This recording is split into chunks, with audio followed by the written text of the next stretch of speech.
Welcome, ladies and gentlemen, to another edition of the Wrestling Underground Podcast. I'm your host, as always, Chad. Joining me is Marcus. I'm under the weather, but I am here.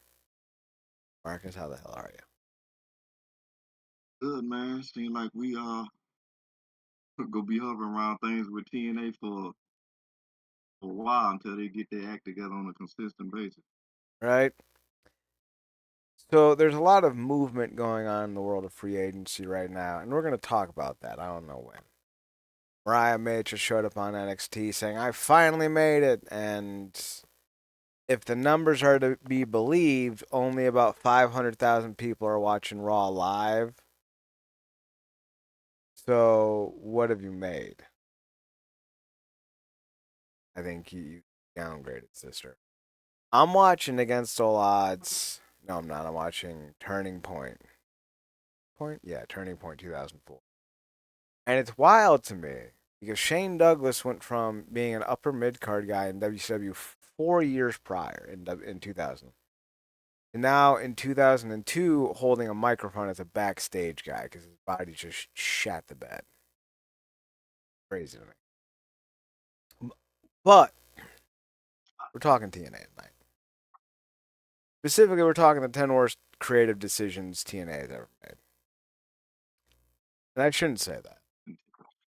These are just 10 of the worst decisions TNA has made. Yeah, There's, didn't take us long. yeah, there's a lot to go through. And these are just the 10 that came to us first. But these are bad. These are awful. These aren't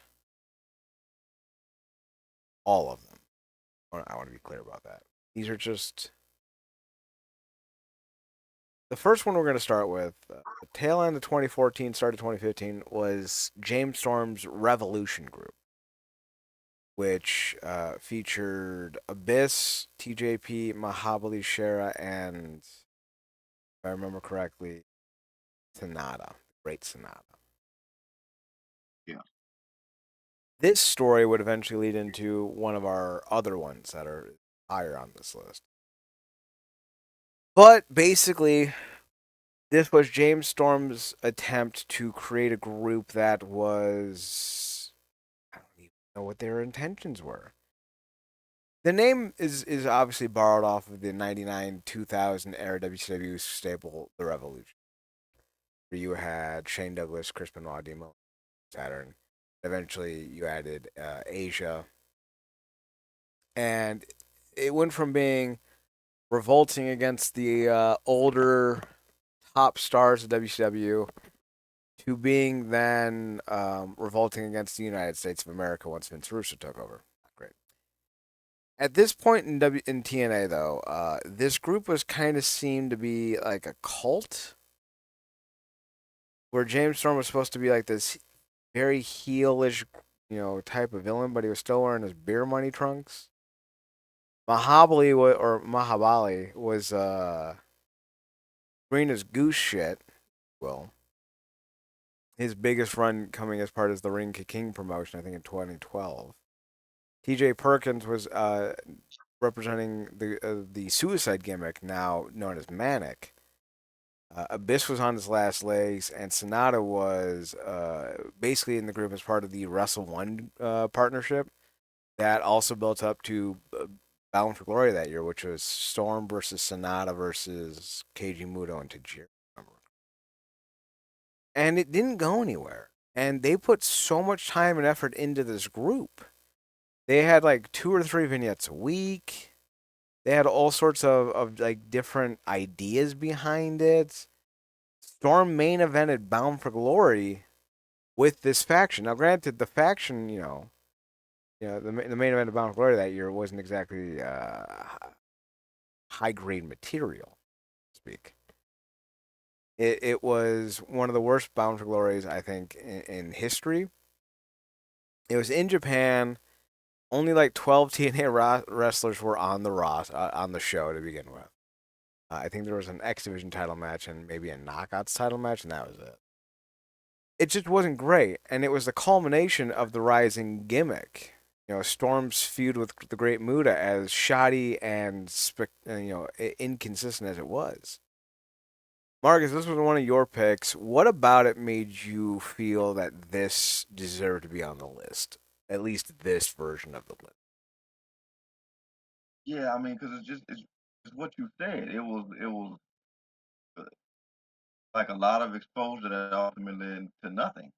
Like Storm had that's probably the most amount of TV time he had gotten on TNA TV consistently outside of him being in Beer Money, and it was just ongoing, ongoing. It felt like they was trying to build the track as the train was supposed to be going, but the train just kept stopping, and then tracks kept being built, but no momentum was really happening. And then it was like we just go add another person, another person, another person, and it's like okay, nobody's catching momentum.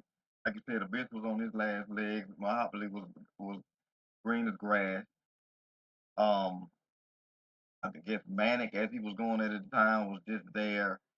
Nobody was going for like a tag team title. I don't think Manic was, you know, back and forth in the X division, and while it should have been the narrative, Storm wasn't exactly going for the world title so much as just trying to be a disruptor. So it was like it was always talking but never telling us anything.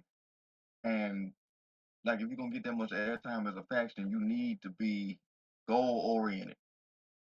But that's to your to your other point where it just like it's supposed to be something of dominance, and then it just became like this weird cult where instead of having a defined direction, it just evolved into him abusing them backstage every week.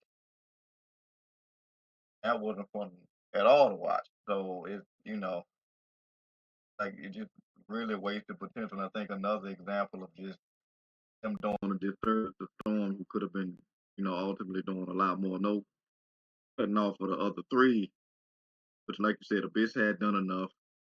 Manic was always going to be flawed. Mahabali probably thrived elsewhere, but Storm is really somebody that really could have been one of them pillars that we talk about in a bigger way than he was. He still is, but in primarily in the tag team division. So yeah, it's the definition of wasted potential.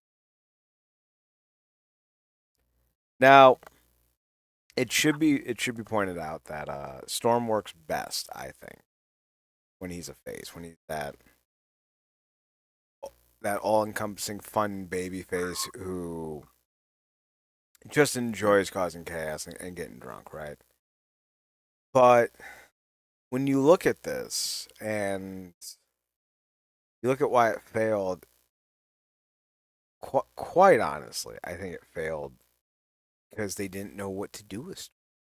He's the centerpiece of this group. Yeah. Manic kind of had a reputation in the industry as kind of like your Doug Jones. Doug Jones, the actor. He does all those like goofy ass Oh yeah. costume characters. Legend. Saru Yeah. That in nobody else will do. Yeah. right. Saru in Star Trek. Then we had the creepy ice cream dude in what was that Angel with Paul Yeah. Bettany. And Manic is kind of that, but with masks. He was Sadistico in Lucha Libre USA. He did some stints as Puma Kid. He did Suicide, and then of course he's bouncing back around with Manic. He was never going to be a star. Shira has the look, but never put it like he's still trying to figure it out 10 years later. And while Sonata became a top guy in New Japan for a hot minute, he wasn't what he should have. He wasn't what he was or what he would be in this time. And you centered it all around a very uncharismatic James Storm who lives, breathes, and eats chaos. And you just made him this dull, moronic wannabe Bray Wyatt, and it failed. So you know.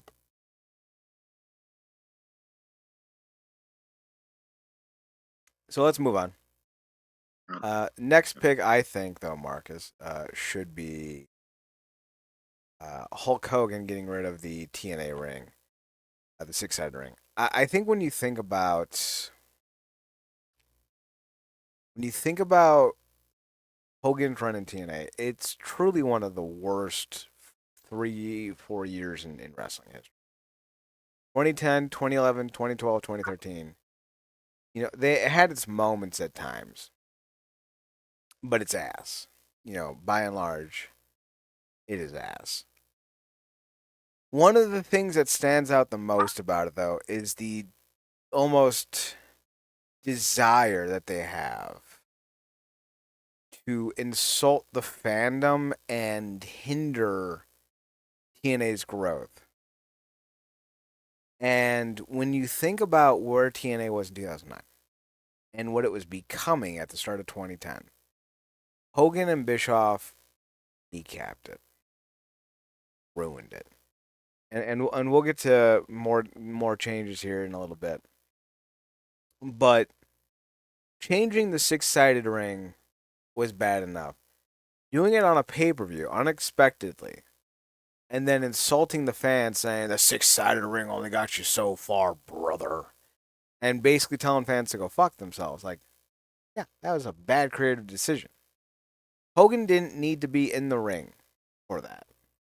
They didn't need to have him cutting a promo. They didn't need to do any of that shit. They could have just said, here's the four-sided ring. It's better on the bodies of the wrestlers. That's why we're going with this.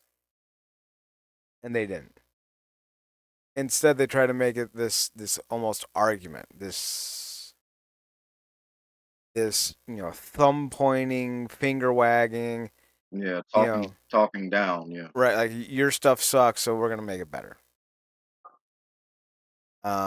It's fucked up. It's fucked up that he went out there and insulted the fans and belittled them and tried to make it like he was the good guy.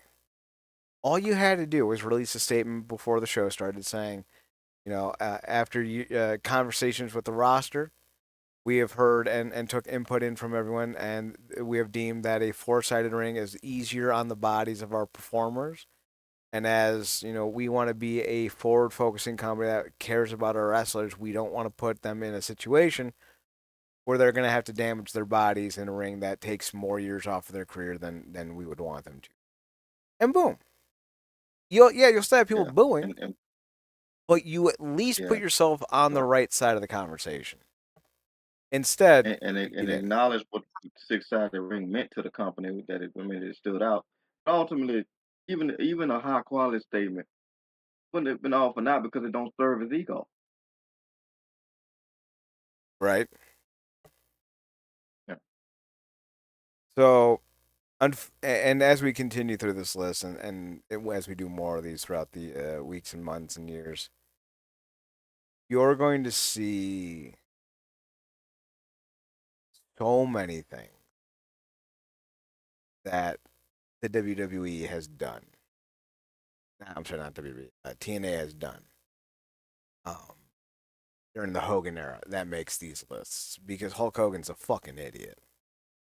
By the by, I stand by this. There was a question: who's the worst quote unquote best wrestler you've ever seen? Hulk Hogan and Ric Flair, without a doubt. Like even in their primes, they were fucking boring. Even in their primes. All right, Marcus, we're moving on. Bold statement. I think another one. Option X or option C, I should say. I hate this. I've always hated this. I hate this whole gimmick. Marcus, option C, if you remember correctly, is when you're the X Division champion and you decide that you want to give up your title shot for a shot at the world champion. And that works until it doesn't. The most notable example of this, and I guess it can make the list for its own reason, though I don't think the decision itself at the time was a bad one. Aries beating Bobby Roode to win the world title. Cash in his that's when it option worked its C. best. What's that? I think that's when it worked its best. Right. That was the best that it ever was. Um, Saban would do it to diminishing returns, and then Aries would try to do it again. It was never a great idea, and they still kind of do it to this day, but not to the same degree that I think Josh Alexander can. So the reason why I think this makes the list is one, anytime you have like an instant title shot, I think it degrades and diminishes the act of winning. I think that's why WWE has such a hard time creating top stars nowadays because they're no longer putting their guys in the best scenarios and they think, oh, fans will see this and they'll be happy, they'll pop, and that's all that matters. But instinctually, we see wrestling the same way we see any entertainment. If it's not built up and executed properly, we don't have the same kind of aspect of appreciation that we should. If you have a guy, he goes through a whole year, wins an IC belt, X Division belt, what have you. Then he wins like the Royal Rumble or some type of tournament. You elevate him, and then when he wins the world title, it's like, oh well, he seemingly earned that. When you have a guy win one match after sucking the entire year, this isn't applicable to Austin Aries in this general. When you have a guy win, Money in the Bank or the Royal Rumble just randomly, and then he wins the world title after being booked poorly for his entire career, that belt doesn't make him. That win brings the company back. Look at what's happening with Jey Uso. Yeah, there's people yeeting along with him, but there ain't people watching along with him. What is it, 500,000 viewers live is what they're thinking Netflix is pulling in right now for Raw. So clearly not a top draw. Yeah. And I feel like with Option C, you have that same kind of dynamic, but also it makes the X Division title seem like a stepping stone, which, well, to a degree, it kind of is. It also has always been its own thing. But in particularly, why the Austin Aries win gets the goat, so to speak, is Aries had a great match, great win, fans popped. His title run after that sucked. He had a decent run, right? But he didn't do anything with it. Like he won the title against Bobby Roode, had like a non-title random ass match against the Aces and Eights at No Surrender, and then lost the belt to Jeff Hardy at Bound for Glory. Fucking pathetic. Mm. The original plan was for Roode to go bell to bell, essentially, win the belt from James Storm. When was that? February, December, no, November of the year before, and then go all the way to Bound for Glory, where James Storm would win the belt back. And considering how much better the Roode Storm feud was in 2012, and the match itself at Bound for Glory was so much better than the match Hardy and Aries had, it was the wrong move. There was more meat on the bone of Storm as world champion than Aries or Hardy at the time. Now, the belt may always have gone back to Hardy. Hardy was a huge draw at that point. He was still pretty young in his career. At least he was in the prime of his career. But they still made the decision to, put the belt back in Hardy. I don't know if that was the right call. But Storm was over. The feud was hot, and it made sense that it would have been for the world title. But unfortunately, that wasn't. I don't know if you'll agree Yeah, I with the mean, selection, but no, I mean, I can't be mad at. Like I said, the only time I felt like it worked was the Aries, and it worked because of the bill. Like when he won, when he first came in the TNA, it really didn't seem like nothing. And then to me, he really just showed improved by his performances. He was doing good stuff in matches, and then once he won that X Division title, he ran roughshod over the division. Great match after great match after great match. He was killing it. He really was one of, if not the hottest thing at the time, outside of Rude, and he was must see. And then it really felt like ultimately that option C was kind of birthed more out of his ego than a backstage creative decision. So when it ultimately went the way that it did, of course it felt like it peaked that it worked for him because ultimately it was his brainchild. Them keeping it and then kind of allowing it to be like a last ditch effort, like you know trying to get the mania, if you will. Like okay, I didn't win a Royal Rumble, but I don't really need to run the Royal Rumble because the chamber's right there. You get what I'm saying? Hmm. And making it that kind of last ditch effort thing that you can like it should have been a thing. Like it almost happened once where like somebody just kind of they won it on a like a fluke win, then immediately tried to turn it in to get a title shot, and that's very disrespectful to the division that that company is damn near built off on. One of the pillars in which that company built itself off on. So it just didn't go well. And I think, to your point, if that was the idea outside of Rude and Aries, um, I'm thinking about they really could have done with Rude and Storm what they did with Kurt and Jarrett. That could have been something that they were doing for the entirety of the TNA run, on and off and back again, and it never got old because the betrayal was that significant. But they it felt like they won off Rude and Storm, and maybe did another couple matches, and they never went back to it. It's weird. They never went back to it, and it ultimately just was like another disservice to Storm because it should have been one of those things where it was always a sticking point for him. Like we were one of the best teams in wrestling, and you screwed me over so you could finally get that spot. So yeah, options he's kind of going away to Dodo Bird. Also, speaking of slap in the face, it's also a slap in the face to Feast of Fire, Hmm. which is actually better. Yeah. So they've used a better effect because they've actually used that only position certain people properly and getting them title shots that they otherwise just wasn't getting in regular creative. They've actually used that as a way to properly get people off TV who were no longer under contract. So that's a whole slap in the face to that as well. So yeah, definitely can't be mad that it's on the list at all. So apparently, TNA has a new Santana shirt. I'm thinking What? maybe they got a new Santana shirt. I'm thinking that's a strong sign that maybe Santana's winning. Got a brand new shirt the night Yeah. he's in a title match. Yeah, they're doing Optimistic. introductions for the match as you speak. All right. Next up, Samoa Joe's kidnapping. I think one of the worst decisions TNA ever made, and maybe this will be on its own list, was replacing Don West with Taz. Taz is terrible. Taz is one of the worst commentators I've ever heard. And the whole Samoa Joe kidnapping thing came after that, if I remember correctly. After Taz was his manager briefly. Let me double check this.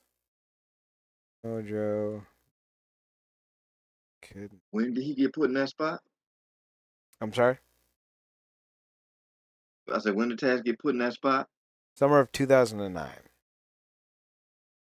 Yeah, because he definitely got put in that spot before Matthews came along.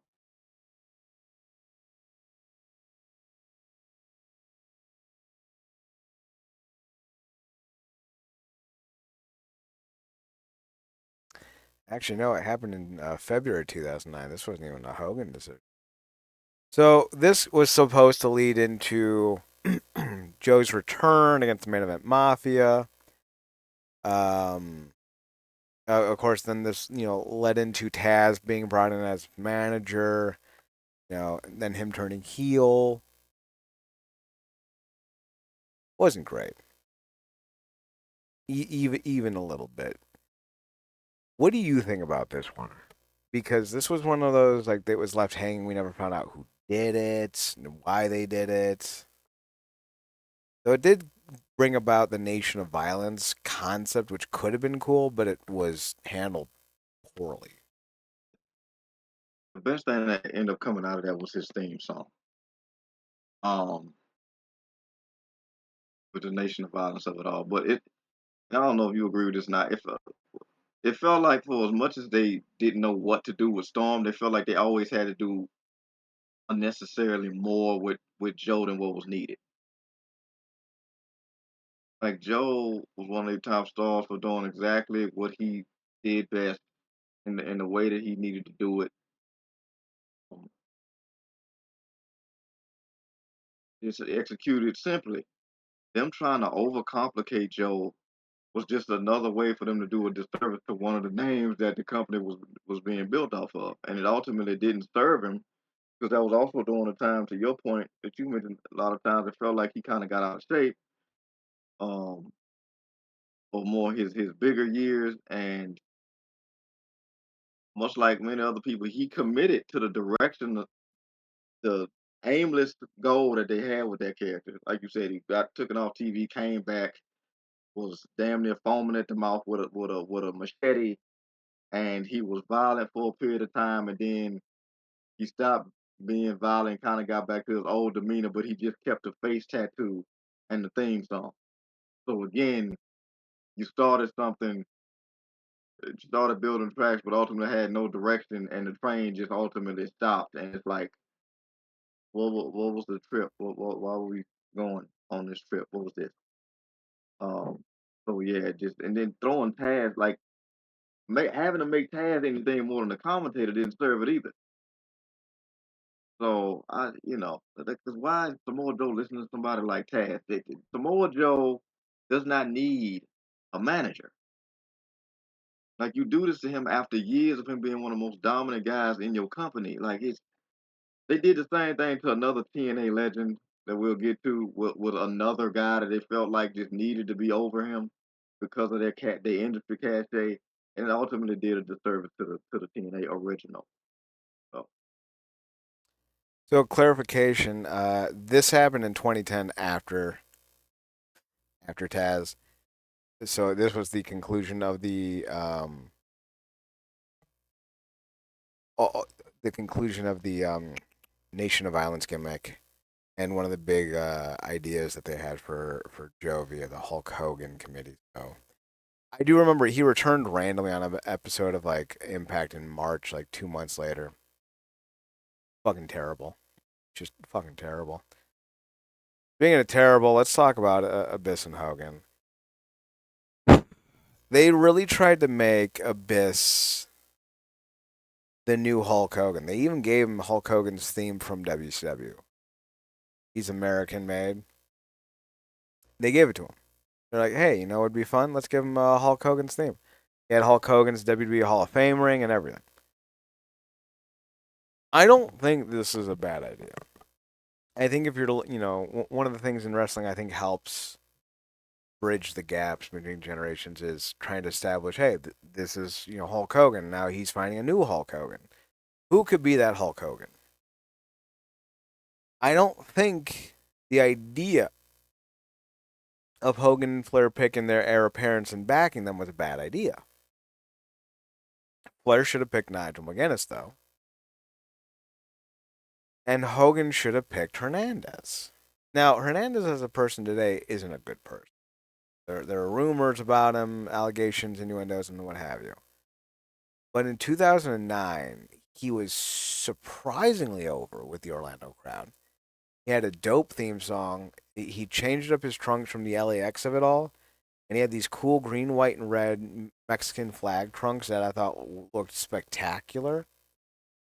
And he had really like a huge presence that was being built up about him. And had things been going the way they were, I do believe with no Hogan and Bischoff in 2010, Hernandez as Supermax wins the world title. And I think if you really wanted to make a star, you pair Hulk Hogan with Hernandez as Supermax, Hulk Hogan Supermax, and you get yourself a brand new babyface, one that has huge ties to Mexico and can bring up that market. And I think everything goes off well. Instead, they give it to a nearly 40-year-old broken down hardcore wrestler who isn't really known for being a good guy. And the only thing I can think of now, with hindsight being 2020, that caused Hogan to go with Abyss is because he didn't want to give it to a Mexican or a black dude. Hogan's notoriously racist, and I don't think him pairing with Supermax would have been something that I think he would have been comfortable with. Which is why it's forever fuck I Hulk Hogan on absolutely the agree. show. Yeah, I was absolutely thinking that and going with that. But also at the time, if you can recollect the roster, Hmm. outside of Supermax, and maybe if Morgan on the roster at that time. Yeah, Matt Morgan's on the roster at this time because they actually paired them in a tag team. I think in early 2010. Okay, is he the third biggest man on the roster in terms of Probably not. size? Probably not. Hernandez was only like 6'1", so he wasn't very big. It wasn't very tall, but he was a wide man. It's like Braun No, I'm talking Breaker. about Braun the best. Breaker's only 6 foot, but he's huge, and that's kind of what Supermax was. Yeah, no, I'm talking about the best. How big was it? Was the best Oh, like the second biggest dude on the roster? probably in terms of height. Yeah, probably. Yeah, yeah. I wonder how much that played because they got that Vince thing about that Kali fetish type of deal. So I wonder how much that played into it. But I also think that's like 60-40. 60 being the race element, then 40 being like, oh, he's so big. Like even if he can't move, I mean, yeah, I made it work, brother. Like, I may not being able to work, brother. Yeah, pretty much. Next one on the list, we're going with a more modern day one. It's the current booking and I guess conclusion of Joe Hendry's world title run. His matches on all the main events and big time shows were terrible. They were not good. He had that triple threat with Ethan Page and Frankie Kazarian, which is fine. His match with Nick Nemeth, where he won the belt, was fine. Um, he had a few matches. I think he took on Hammerstone before he left, and Jake something before he got hurt. Well, they were fine, but then he gets into this, into the nitty gritty, the meat of it all, I should say. Um, where he took on Randy Orton at WrestleMania, and got jobbed out. I think he took on Trick Williams in a tag match, and Trick didn't even take the pin. Then, of course, Trick beats Joe Hendry. All the while, Joe Hendry is one of their two biggest draws behind the Hardy Boys. So much so that TNA Wrestling's merchandise website created literal kits, shirts, shoes, shorts, random accessories for both the Hardys and Joe Hendry to sell. Joe Hendry has his own TNA shoe. And they're like, you know what would be great? Let's yeah, let's take the belt off of them and let Trick Williams, who is, you know, fifth best on the developmental brand, let's give him the belt. Stupid. Just fucking stupid. What do you think about the Joe Hendry title one? it's first thing watching the Joe Hendry thing of it all, just like his deterioration in your book for me.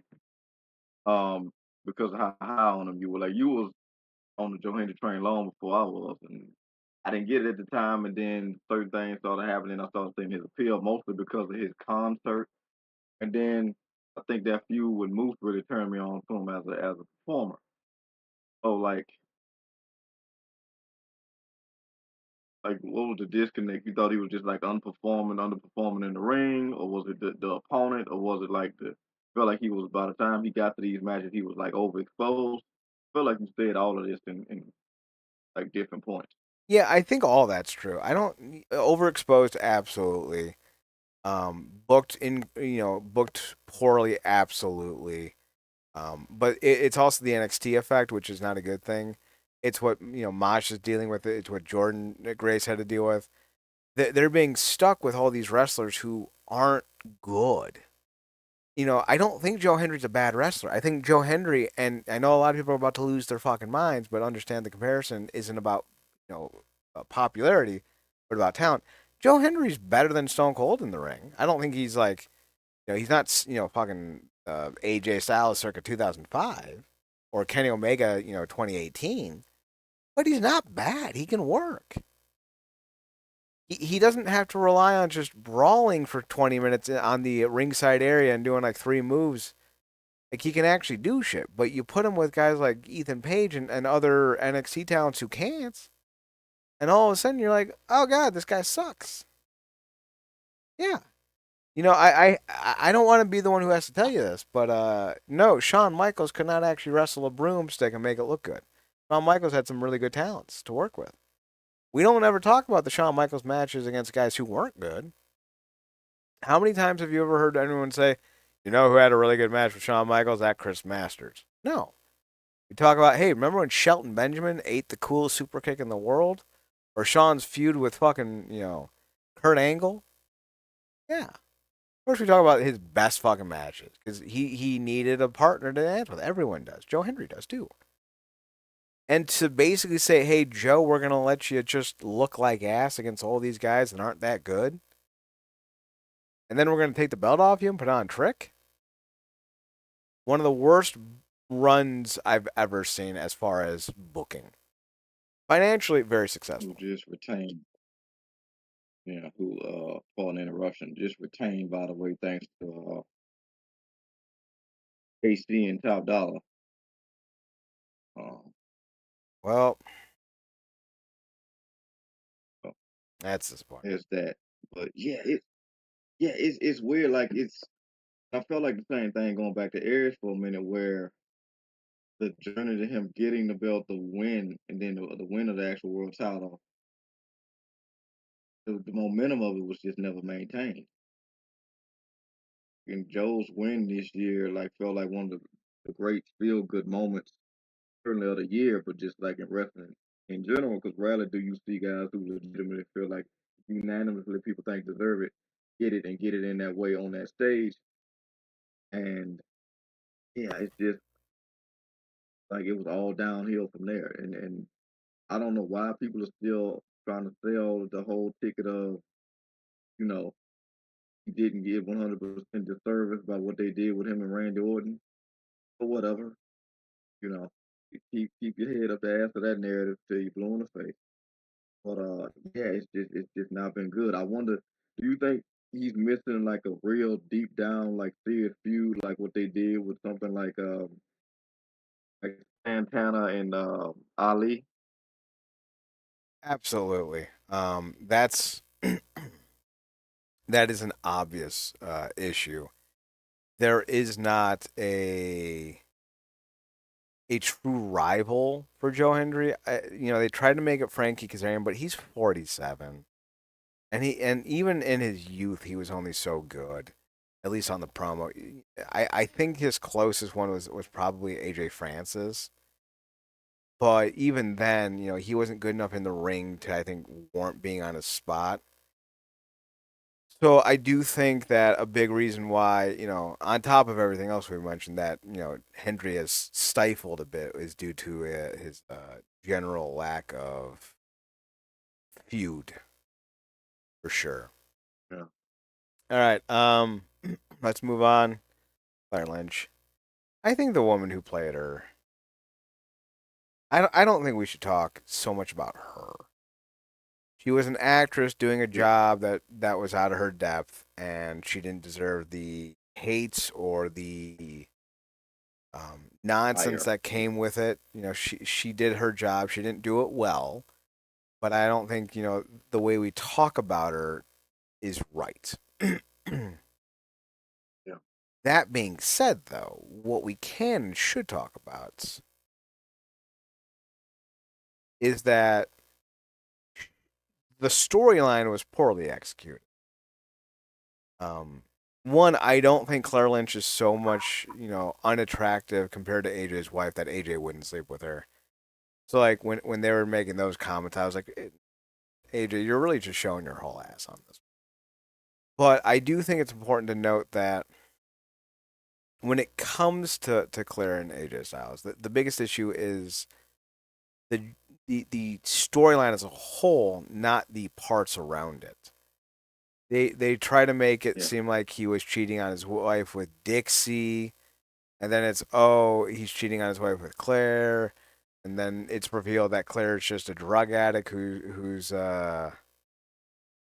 trying to get her life together, and then she's blackmailing AJ because of bad influence, and it felt like someone was lazy. And instead of like really optimizing, Styles and Daniels' like long feud, 8 years at this point, and doing something to the effect of like really embodying the bad influence tag team gimmick.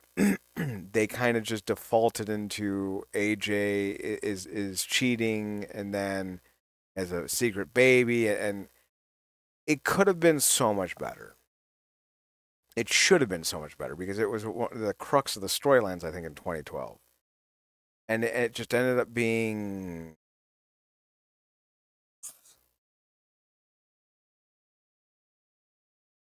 What was your takeaway? Yeah, it was just not good. I think at the time, 'cause this how long we were doing it. So what this happened in 2012?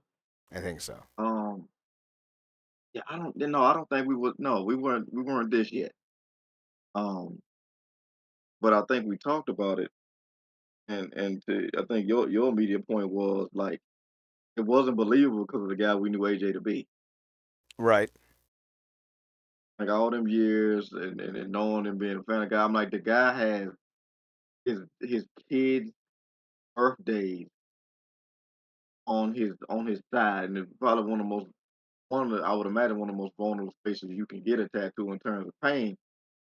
They're on his side, and it's like we know he's been married for forever, this, that, and the third. He's never shown anything on screen crazy. Certainly never heard anything about him off screen. So to randomly bring that up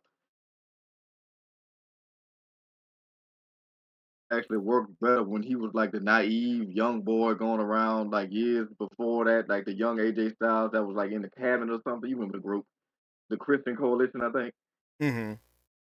Um, oh, maybe I'm thinking wrong. Like the whole thing was wasn't there something supposed to be something with him and Karen Jarrett when he was beefing with Kurt? Yep. That was more believable around that back then. But now, like when by the time they did it, it was just like this is 100% this not believable. It was taking bad influence who were very good into like realms of unnecessary ridiculousness. Specifically considering that it was founded, to your point, on the long-standing beef between him and Daniels, which I think by that time, because this is coming off of that, AJ's, years before World Title Run, where Daniels was kept picking at him because he was like, "This is my golden opportunity to finally not only defeat AJ again, but get that World Title shot." To the point where I think he was jumping him or something to that effect. But I just know they had a bunch of matches, last man standing, I think included, before this, where AJ just kept beating him. He couldn't beat him, and they could have played into that. Instead, they just leaned into the ridiculousness of this. And then AJ was on TV calling the woman a foot. To your point, like there's not a deep, disparaging, um, like up or the downside between his wife and maybe Lynch in terms of aesthetics. So it's not like he went from like I don't know like a complete booger wolf or something to like you talking about Bianca Belair or something like that or whatever have you. But there wasn't a world of difference between that. And then I don't even know. Do you remember where that went after they did the Claire Lynch thing? Did that end in a match? It did to an extent. It led into Bound for Glory where they did the triple threat. I think it was like AJ and Kurt versus Bad Influence versus Chavo and Hernan. It wasn't great. It started off bad and then Yeah, it that petered was even the worse. best. Yeah, yeah, that was the best thing. Ultimately, probably came was tagging Angle and Kurt. I mean Angle and AJ. They put on some good stuff, but yeah, this was just bad. And did like the golden. The only funny thing that I think we both liked about it was just like the phenomenal fetus of it all with the teddy bear with the whole get up. Mm-hmm. But that's not enough to save the whole. It just wasn't enough. And ultimately, this was another example of them doing creatively. We're talking about them doing the service to Storm. Talked about them doing the service to guys like Joe and two more TNA originals and Daniels and Kazarian, who they just refused to do anything significant in terms of like making them tag champs. So they just had them doing all these hijinks, which also could have worked in tandem with them being the champs. But they never really let them get any momentum in that regard. So they just kept having them be the comedy relief. And God bless them because they did what they were asked to do. But they could have been doing way more with the two of them. and they just didn't do it. So yeah, that storyline was a disservice to everybody involved. I don't disagree. Number three on this list, AJ Styles being turned into Little Nate. A lot of what you just said kind of factored in here, so we're not going to take too much more time talking about it. But yeah, they didn't get AJ Styles. They didn't want to get him. They couldn't get him. And while with the Claire Lynch stuff, they tried to make him into this womanizer, which he wasn't. With the little Nate Ric Flair stuff, what they ended up doing was turning him into a less impressive version of Ric Flair. And Ric Flair, I don't think it's ever been a gimmick that should be reduplicated, especially when you consider he's just a knockoff of Buddy Rogers. AJ was on his own path, and as we would find from his run, at the end of his TNA time, New Japan, and eventually in WWE, he works perfectly fine as AJ Styles. But they really just wanted to make him into something that he wasn't. They were forcing this down our throats, and it didn't work. And I think it was a major reason why he ended up petering out the way he did in TNA. So we'll skip that. Yeah, Number two, yeah. though. Quick question on Yes. that. Yeah, just a quick question for we go. Like, how much of that do you think? Because I felt like when he won the title, it was fantastic, and then I thought he was a great champion. Like, love that whole run before he got to that abrupt BS. How much of that decision do you think was bias and remorse that the company may have had for making him champion versus them feeling like they needed to cater to the Flairs and the Hogans and the Bischoff during that time? I don't think it was buyer's remorse because they kept Styles near the top of the card even without the world title. I just think that they Yeah. thought they could improve him, and that Mm, seems yeah. interesting. Number two, Mickey James gets pushed to her death by James Storm, but not really. I hate these angles. I hate them when they do them with Rosemary and the Bunny. I hated when they did it with Ty getting arrested. I hated them in Lucha Underground because once you do something like this, you can't bring them back. People do, but you shouldn't because once that character is dead, they're dead. Um, a good way to do something like this is the way TNA did it with Christopher Daniels. He got fired, and then Curryman debuted, and then Curryman got fired, and then Daniels debuted. It was hilarious. Storm at the tail end of the whole Revolution shtick was feuding with Nick Aldis. Aldis's wife is of course Mickey James, and Storm pushed Mickey into a train on an episode of Impact in 2015. It was terrible.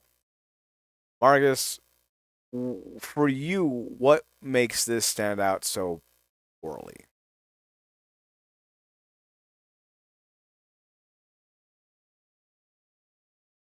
So much because wasn't this also coming off of like this was coming off of the Revolution stuff towards the tail end of it because he was still doing this, right? It was at the end of it because this is like right before Storm took a sabbatical. I think he appeared Yeah. on Oh, NXT at a certain point.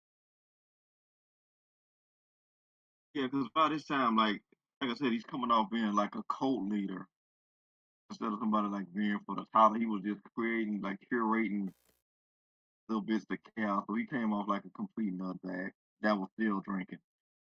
Um, and then I don't even necessarily know why they finally melded the whole Otis and James thing on TV. It felt like they just did it just so they could get this off. And then they might have did it one other time to do an intergender thing, but it was just executed bad. You go and look at the footage, he falls off the platform. You hear the train, you don't see the train, I don't think. And he talks, and then I think also was some weird people that watch wrestling that ended up catering off into something in real life that was somebody called and like authorities were called, and I think to James Storm's real residence, if I'm not mistaken, and that had to get cleared up. So it was just poorly executed. They could have did a thing where he had hired some female goons to jump her and take her out or something to that effect. But this was just some bad Saturday morning cartoon stuff, and I think it was indicative of the height of like just the aimlessness of Storm coming off of like I said, the Revolution stuff, and then like you said before that he took a sabbatical. So I think creatively what that was towards 20 end of 2012, 2014, something like that. The Mickey James stuff was 2015.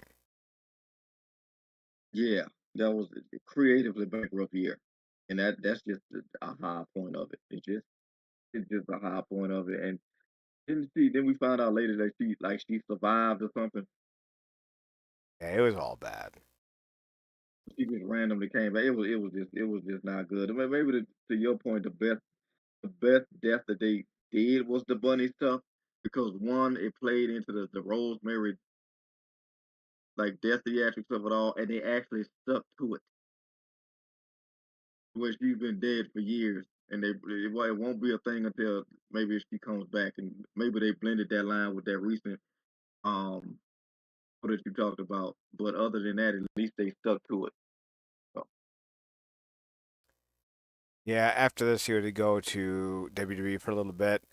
He'd come back to start 2016, but it would be with Bobby Roode. And then in 2017, his last major arc was with the Death Crew cons. Number one for this week's show, though, going to be a surprise to some, and I'm going to talk about Christian Cage debuting not as a member of Team Canada. Of course, Christian Cage, Canadian. When he debuted in November 2005, he debuted alongside not they weren't debuting, but he debuted in a segment with Team Canada. Scott D'Amore came out and offered him a TNA shirt for Team Canada. The idea was that he would join Team Canada, side with Jared against Sting and all that. Actually, not against Sting, against Rhino and Team 3D. That ended up not happening. He ended up having nearly a 6 month run as a babyface, but then he spent his entire run as a heel. Christian is a heel. It's where he does his best work. So I'm a little surprised that they did him the way they did because had he, debuted sided with Team Canada, they could have gone in a whole different direction and maybe gotten more life out of the stable than they did, and also have the ability of making guys like Rude, Young, and Petey Williams stand out even more so with someone like Christian who is so captivating and charismatic. I, I don't think his face run was bad. I think there was more on the bone as him debuting as a heel, especially with guys like Sting coming around the corner, so to speak, 2 months from then.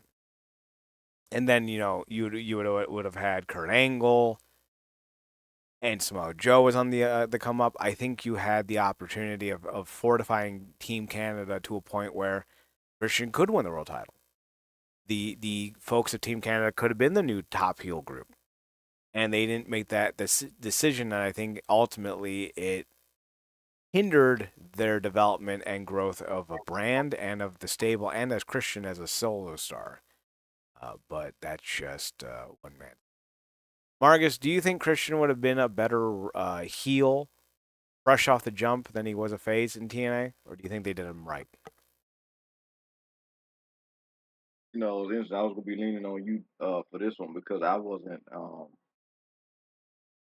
And Christian is one of my favorite all time performers. So yeah, I don't know because the last thing he did in WWE prior to that was him being like what the CLB, Super Little Bastard or whatever. Yeah, he was tagging with Um, Tyson Tomko at the time.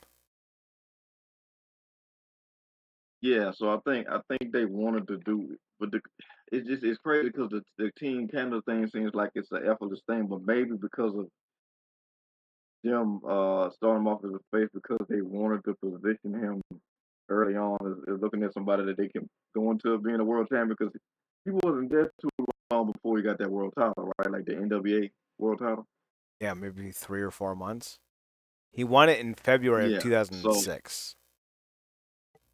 Yeah, so I think they wanted to establish him as somebody they were taking seriously early on, and he worked either way. But to your point, he does work best as a heel, um, which we saw with all the stuff he got a chance to do.